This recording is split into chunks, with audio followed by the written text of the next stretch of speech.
బాధాకరమైన విషయం ఏంటంటే యవనస్తులకి సరైన టైంలో వాక్యం దొరకట్లా. చాలా మందికి సరైన టైంలో సరైన ఏజ్ లో వాక్యం దొరక్క పాడైపోతున్న అమ్మాయిలు ఉన్నారు, పాడైపోతున్న అబ్బాయిలు ఉన్నారు, చెడిపోతున్న అమ్మాయిలు ఉన్నారు, చెడిపోతున్న అబ్బాయిలు ఉన్నారు. వాళ్ళకి తెలియట్లా, మనసు పక్షిలా పరిగెడుతుంది, ఎటు తీసుకెళ్తే అటు ఎగిరిపోతున్నారు. తాత్కాలిక సంతోషాల కోసం, తాత్కాలిక ఆనందాల కోసం, తాత్కాలికమైన మత్తు. ఈ మధ్య కాలంలో ఈ గంజా ఎక్కువైపోయింది, డ్రగ్స్, సిగరెట్లు, మందు. విచారకరమైన విషయం, సెక్సువల్ థాట్స్ కి కూడా లొంగిపోయి అసలు ఎవరితో మీరు కలుస్తున్నారు, ఎవరితో తిరుగుతున్నారు, ఎందుకు శరీరాలను అలా పాడు చేసుకుంటున్నారో తెలియని దుస్థితికి వెళ్ళిపోతున్నారు ఈరోజు అమ్మాయిలు, అబ్బాయిలు. 5 నిమిషాల సుఖం కోసం అందమైన బంగారు జీవితం మొత్తాన్ని నాశనం చేసేసుకుంటున్నారు. ఈ 5 నిమిషాల సుఖం కోసం ఎంత అందమైన జీవితాన్ని పాడు చేసుకున్నారు. 50 ఏళ్ళు 60 ఏళ్ళు టిక్ కొట్టేసుకున్నారు.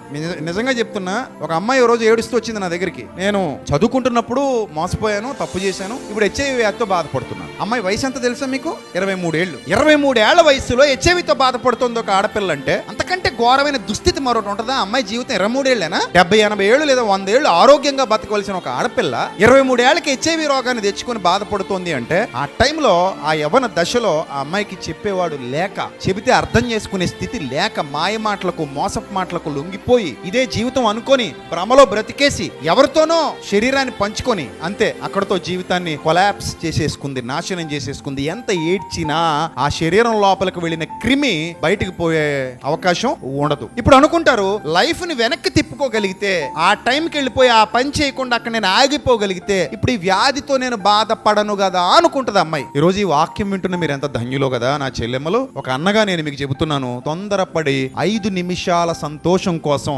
60-70 ఏళ్ల జీవితాన్ని తాకట్టు పెట్టకండి ప్లీజ్.